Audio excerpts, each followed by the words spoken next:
Un'isola, un castello fortificato con tanto di fossato e ponte levatoio, una palazzina adibita un tempo a ricovero degli infettivi in un vecchio ospedale militare austro-ungarico. Ci sono anche questi edifici fra i diversi beni che sono in cessione da parte dell'Agenzia del Demanio. Se qualcuno fosse interessato a rilevare per 99 anni l'isola veneziana di Poveglio e il castello di Gradisca di Sonzo, non deve fare altro che mandare un'offerta online collegandosi al sito dell'Agenzia del Demanio e cercando all'interno della sezione Aste Online. Vogliamo inserire sul mercato una serie di cespiti che hanno dei valori notevoli e quindi vogliamo che il mercato abbia la percezione che lo Stato sta mettendo in vendita questi cespiti importanti. Dove per cespiti si intendono i vari beni immobiliari che sono in vendita definitiva o in gestione per un determinato numero di anni, in genere a destinazione finale turistico-ricettiva. Uno degli esempi più belli è quello del faro di Capospartiva in Sardegna, concessione, quindi bene dato in concessione al privato per 19 anni che ritornerà, che rimane di proprietà dello Stato e ritornerà tra 19 anni nella piena proprietà dello Stato,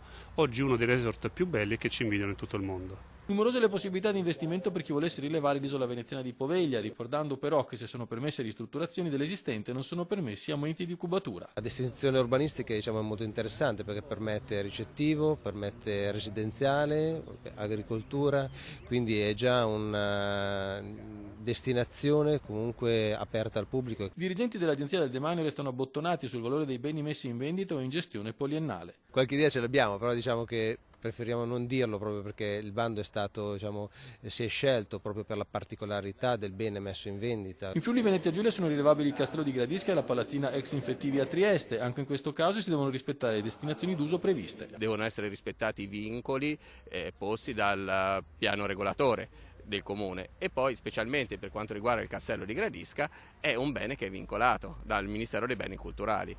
Però c'è un'ampia possibilità di utilizzo. Le offerte possono essere inviate fino al 6 maggio, poi ci sarà una seconda fase nella quale i 5 migliori offerenti saranno nuovamente in gara per aggiudicarsi l'immobile desiderato.